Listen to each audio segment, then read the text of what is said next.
নেপালের প্রধানমন্ত্রী বালেন্দ্র শাহ। আজকে এই প্রধানমন্ত্রীর বিষয়ে আলোচনা হবে। ভিডিওটা শেষ পর্যন্ত দেখবেন এবং যারা লঙ্গি ধরে চ্যানেলটিকে সাবস্ক্রাইব করেননি, লাইক সাবস্ক্রাইব করে পাশে থাকবেন। আর যারা সাবস্ক্রাইব করছেন তাদেরকে অসংখ্য ধন্যবাদ। দেখুন, একজন প্রধানমন্ত্রী হওয়ার পরে সে গদিতে থাকার কথা, বাইরে কিন্তু বাড়ায় না, জনগণের সাথে কিন্তু সাক্ষাৎ করে না। দেখেন বালেন্দ্র শাহ প্রধানমন্ত্রী 35 বছর বয়সে প্রধানমন্ত্রীর দায়িত্ব পেল। দেখেন কিভাবে গ্রামের মানুষের সাথে সাক্ষাৎ করতেছে। দেখুন, 35 বছর বয়স ভাই, তার সংসদের মিটিং এ দেখুন কিভাবে ঢুকতেছে। তার ঢোকার স্টাইলই আলাদা।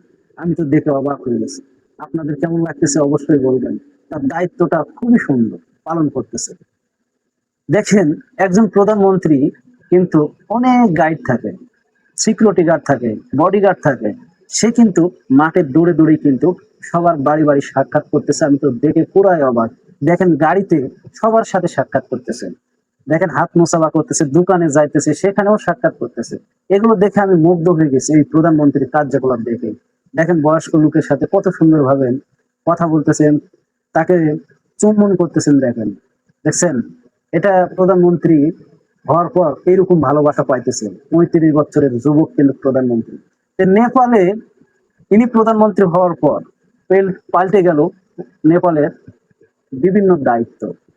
দেখছেন সবার সাথে সাক্ষাৎ করতেছে। দেখেন ফুলে কি গাড়ি চড়ে আসতেছে, ছোট বাচ্চারা কিন্তু ফুল দিয়ে তাকে সম্বোধন করতেছে, ছোট বাচ্চাদের সাথে হ্যান্ডশেক করতেছে। এই না হলো দেশের প্রধানমন্ত্রী ভাই? দেখে আমি পুরাই অবাক। এত সুন্দর দৃশ্যগুলো দেখে।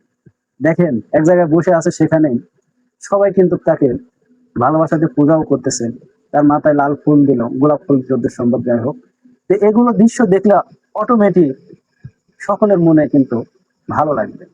কারণ একজন প্রধানমন্ত্রী যদি গ্রামে এসে সাক্ষাৎ করে কেমন লাগে? ভালো লাগবে না? তারপরে গ্রামের গরিব দুঃখীদের খবর নিতেছে। এই দৃশ্যগুলো তো সবার জন্যই ভালো। যদি ভিডিওটা ভালো লাগে শেয়ার করে দিবেন।